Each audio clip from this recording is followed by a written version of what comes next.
WhatsApp governance ఎలా ఉంది sir? WhatsApp governance ఎలా ఉంది? దావోస్కి వచ్చేగల మీరు చూస్తే చాలా స్పష్టంగా మేము చెప్పింది అక్కడ Andhra Pradesh is back we're ready to do business. ఎందుకంటే గత 5 సంవత్సరాలు ప్రభుత్వం అనేక కంపెనీలు తరిమేసింది రాష్ట్రం నుంచి. వాళ్ళకి ముందర మనకు కాన్ఫిడెన్స్ ఇవ్వాలండి. మీరు చూస్తే 7 నెలల్లో అనేక పరిశ్రమలు మేము తీసుకొచ్చాం. ఆర్సిలర్ మిత్తల్ కానీ, ఎన్టీపీసీ గ్రీన్ కానీ, రెన్యూబుల్ ఎనర్జీ కానీ, ఎల్జీ ఎలక్ట్రానిక్స్ కానీ, ఇప్పుడు కాగ్నిజెంట్ కూడా త్వరలో అనౌన్స్మెంట్ చేస్తాం. కల్స్కట్గా ఇట్లా అనేక పరిశ్రమలను గ్రౌండ్ చేస్తున్నాం. సో డావోస్లో చాలా స్పష్టంగా we're ready to do business, Andhra Pradesh is back అని చాలా క్లియర్గా మేము చెప్తాం జరిగింది. సో దాంట్లో భాగంగా మేము అనేక డిస్కషన్స్ చేసాం. వచ్చే 12 నెలల్లో మీరు చూస్తారు కదా, ఒక్కొక్కటి సీట్ చేసుకుంటాం మేము వెళ్తాం. వాట్సాప్ గవర్నెన్స్కి వచ్చేగల గౌరవ మంత్రి గారు అద్భుతమైన సూచన ఇచ్చారు.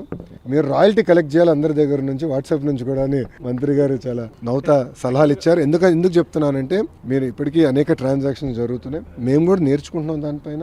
ఎక్కడైతే ట్రాన్సాక్షన్స్ ఫెయిల్ అవుతున్నాయో, ఎందుకు అయినాయి, ఎక్కడ డేటాలో గ్యాప్ ఉందనేది మేము పరిశీలిస్తున్నాం. ఆ డేటా లేక్ని పకడ్బందీగా చేస్తే రియల్ టైమ్ సర్వీసెస్ అందించడానికి అవకాశం ఉంటుంది. గౌరవ మంత్రి గారు కూడా కేవలం వాట్సాపే కాదు, ఇతర ప్లాట్ఫామ్స్ పైన కూడా ఇవన్నీ తీసుకురండి. అంతేకాకుండా కేంద్ర ప్రభుత్వం డిజి లాకర్ అని పెట్టింది. డిజి లాకర్కి అన్ని సర్టిఫికేట్స్ మీరు అప్లోడ్ చేస్తే బాగుంటుందని మంత్రి గారు సూచించారు. మేము ఇమీడియట్గా అక్కడ ఒప్పుకున్నాను. త్వరలో ఎంఓయూ కూడా చేస్తాం. We will be the first state to pump all certificates, citizen certificates to DigiLocker also. Please మరిన్ని వార్తల కోసం ఛానల్ సబ్స్క్రైబ్ చేయండి. టీవీ నయన్.